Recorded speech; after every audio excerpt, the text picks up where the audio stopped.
నమశంకరాయ. ఈరోజు మనం పాద నమస్కారం ఎలా చేయాలో తెలుసుకుందాం. ఎందుకంటే వీక్షించేటువంటి ప్రేక్షకులు కూడా చాలామంది నమస్కారం చేసే పద్ధతిలో 100కి 98% మంది తప్పులు చేస్తున్నారు.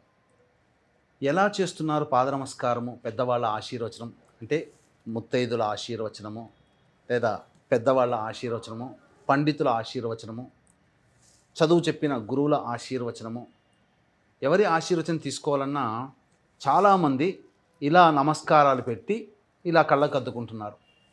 అందులో దోషం ఎక్కడ ఉంది అనంటే, మన ఎడమ చెయ్యి వాళ్ళ కుడి కాలికి, మన కుడి చెయ్యి వాళ్ళ ఎడమ కాలికి తాకుతుంది. అంటే అపసవ్యంగా తీసుకుంటున్నాము.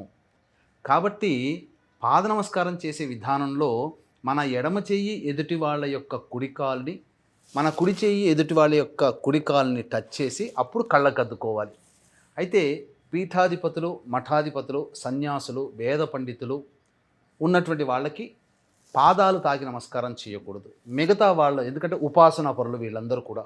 కాబట్టి మిగతా వాళ్ళకందరికీ కూడా మనం ఈ యొక్క పాద నమస్కారాన్ని ఈ విధంగా చేసుకొని ఇలా కళ్ళకద్దుకోవాలి తప్ప డైరెక్ట్గా ఇలా పెట్టకూడదు.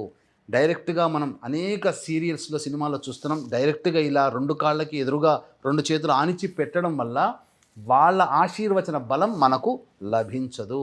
అందుకనే మన ఎడమ చేయి ఎదుటి వాళ్ళ ఎడమ కాలుకి, మన కుడి చేయి ఎదుటి వాళ్ళ కుడి కాలుకి తాకి అప్పుడు ఇలా తీసుకొని నమస్కారం చేయడం అనేటువంటిది సంస్కారము. దీని ద్వారానే మీకందరికీ పెద్దల ఆశీర్వచనం లభిస్తుంది.